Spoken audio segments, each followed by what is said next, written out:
I have always been aware of the deep web. You hear the craziest, most fucked up stories from people who have the balls to explore it.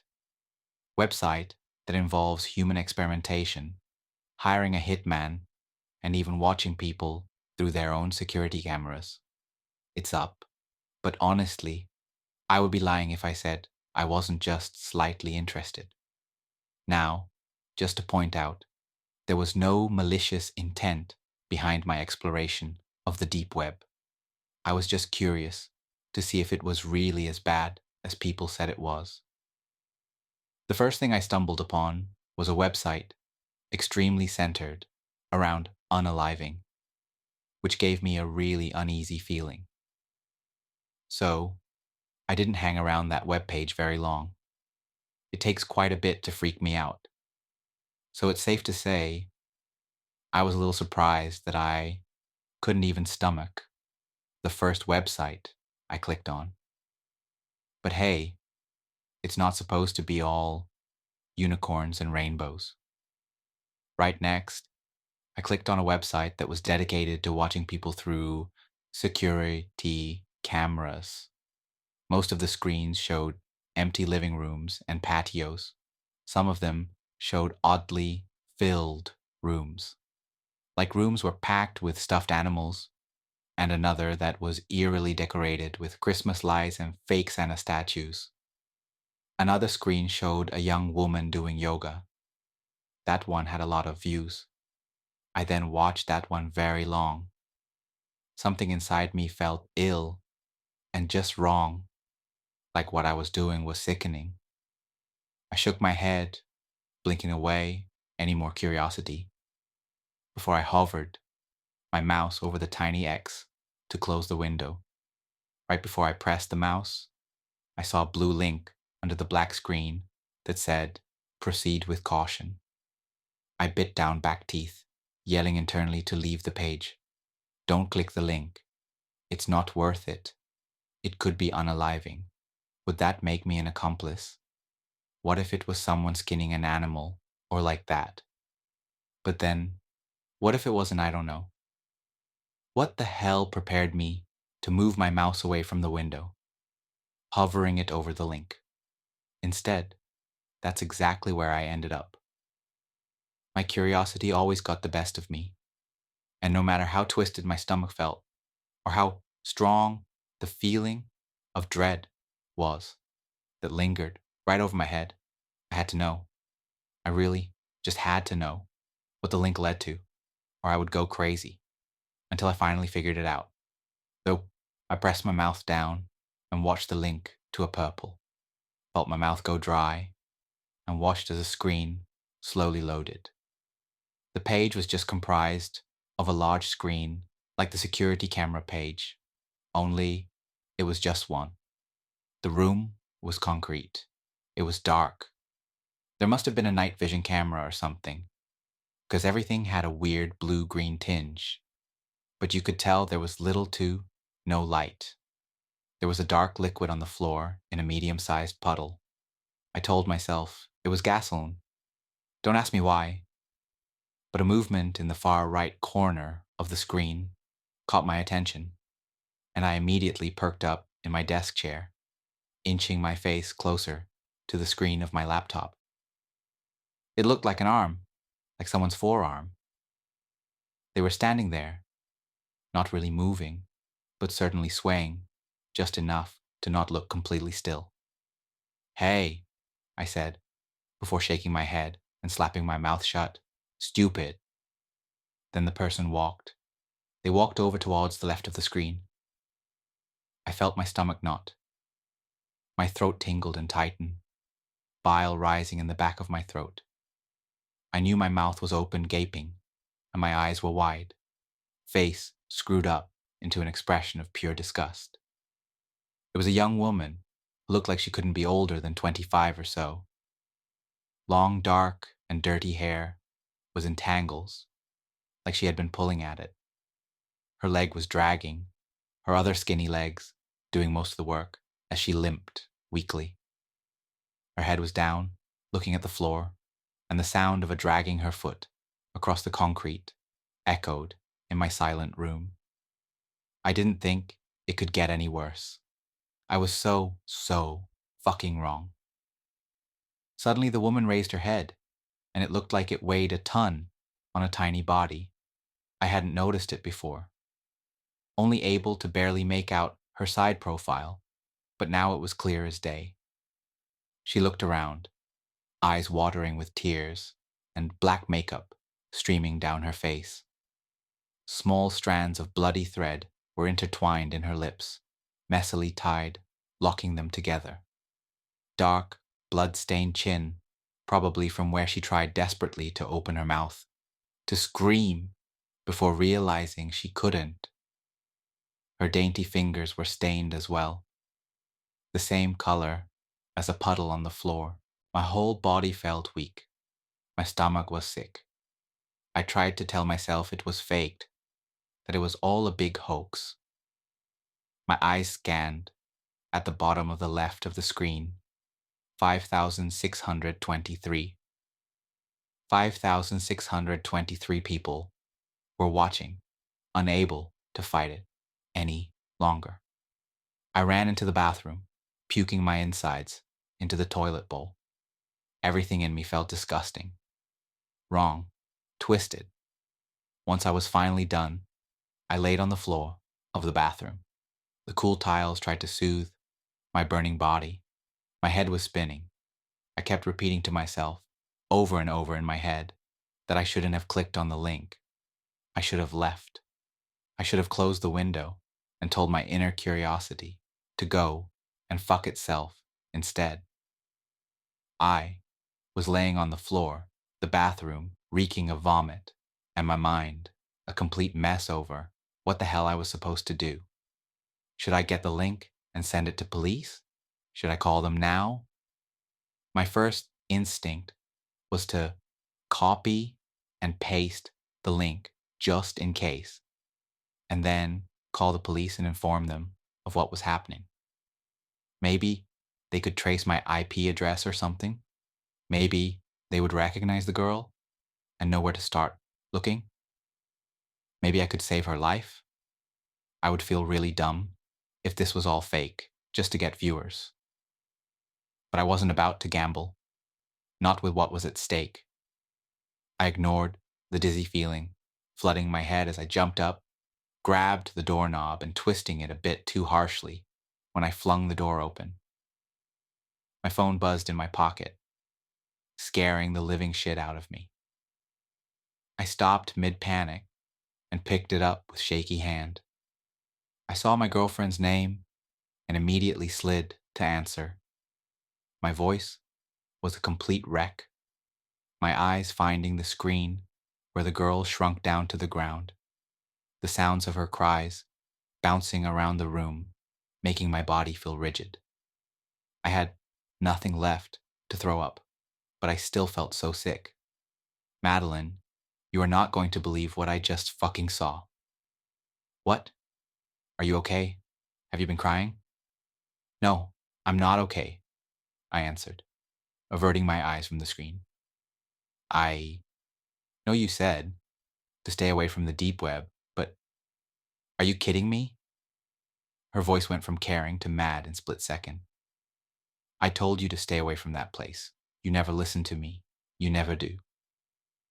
There's a girl, I said weakly. She's trapped in some basement or something.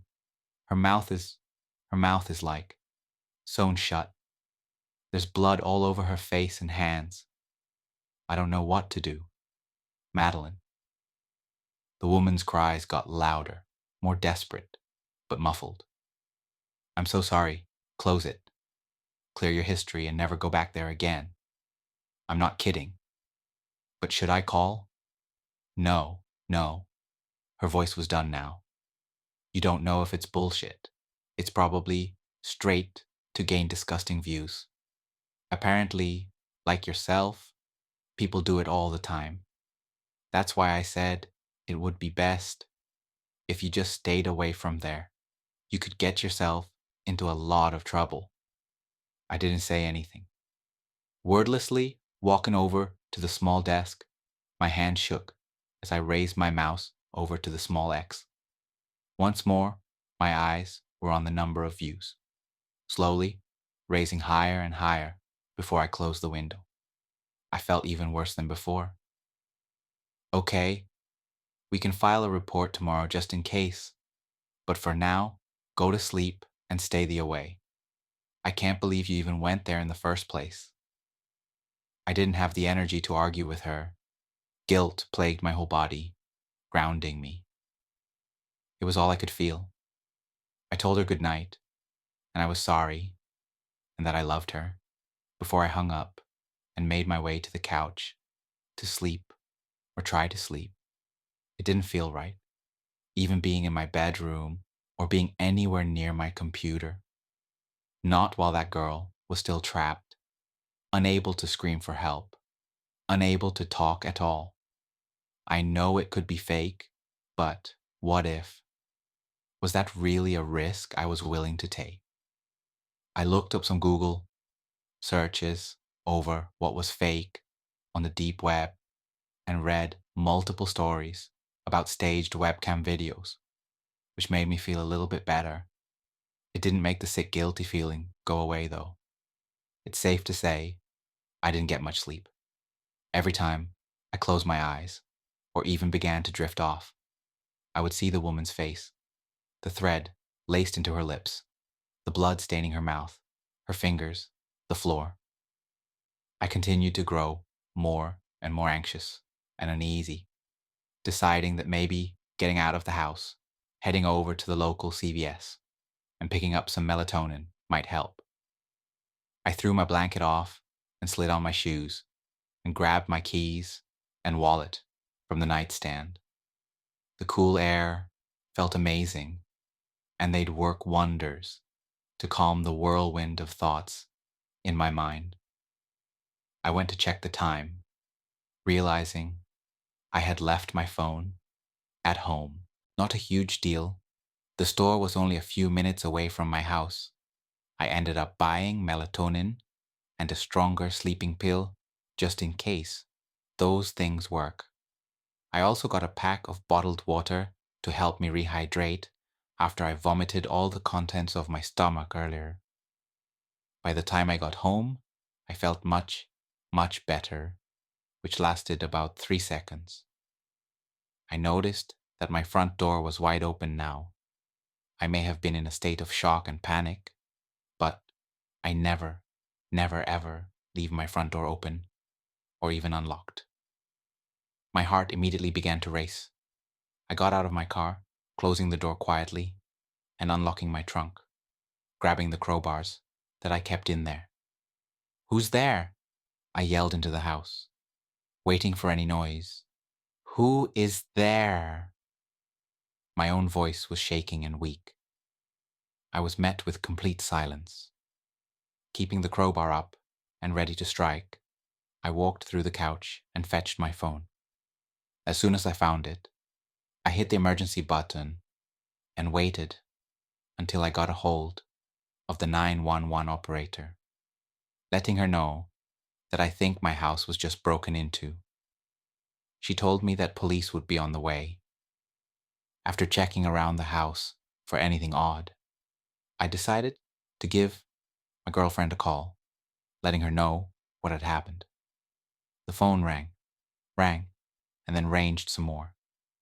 After getting a voicemail, I hung up, knowing she would be probably asleep this late at night. I waited about 20 minutes or so for the police to show up and walk around with them, like a scared puppy. As two checked every room, they ended up just having me fill out a report, telling me that they will keep a patrol car in the area just in case anyone else gets hit. As they were leaving, I checked to see if Madeline had called me back yet, but there weren't any missed calls. I, however, did notice several outgoing calls to her cell phone: 3:12 a.m., 3:14 a.m., 3:17 a.m., 3:20 a.m., and then another one at 3:56 a.m., which was around the time I had gotten home.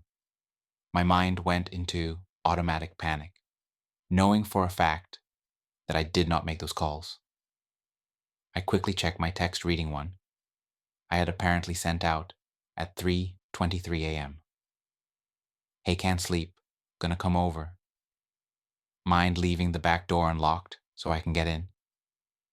I didn't send that message. My stomach dropped. My heart started beating loudly in my chest as I noticed her reply directly underneath. Sorry, I was sleeping. Thanks for waking me up, by the way. Lose your keys again. It's unlocked. Don't be late. Without a second thought, I jumped up, running to lock all the doors and windows in my house, keeping the crowbar tight in my hand as I ran to my car. I drove as fast as my little Civic would allow me, all the way to her house, ignoring any stoplights. It only took me 3 minutes to get there, but I still knew it would be too late. I made my way to her back door, feeling every cell in my body burn. When I saw it, the door was wide open. My face was hot. My hand was shaking. But I stepped in, crowbar raised like a bat, ready to swing. I tried to keep my emotions at bay as I looked out around her dark house. Madeline, I called out. Are you okay, babe? Nothing. Silence. Madeline! A small scream came from her bedroom, just up the stairs. My legs jerked to run as I flew up the stairs, slamming her door open. I looked at her empty bed. Her empty room confused me. I heard the scream again, only this time I heard that it was coming through her computer monitor. I felt numb as I looked at the screen, noticing the same website I saw earlier. Only instead of one woman, I saw two. The first one was lying on the floor, not moving, in that puddle of dark liquid. I recognized the second girl. Just as I had recognized her voice, my heart shattered as I saw her face streaked in blood. The same threading was sewn into her eyelids, locking them shut. Her screams hit my bones, surrounded my body. It was all I could hear. Her face was twisted in pure terror. I cried pathetically as her voice began to go out, continuing to grow weaker and daft. I locked my jaws, picking up my cell and dialing 911 for the second time. Only this time, it barely rang once, before a deep, gravelly voice of another man answered, "You should not have called." Chills shot down my body, and I heard the phone thud as it hit the carpeted floor. My breath hitched in my throat as I bent to pick it up, hanging up the call and racing down the stairs, out of the back door, in a frenzy as I sprinted to the closest house. I pounded the door, screaming at the top of my lungs until the neighbor opened it. Her face, tired, confused, and scared. She let me in, and I explained through frantic what happened. I'm typing this on my phone as we both try to get a hold of the cops, but neither of our calls are going through, and neither it's a landline. I'm scared for me. I'm scared for my girlfriend. I'm scared for my neighbor. I don't know what's going to happen to me. If you don't hear from me again, please take this advice and this experience too. Stay away from the deep web.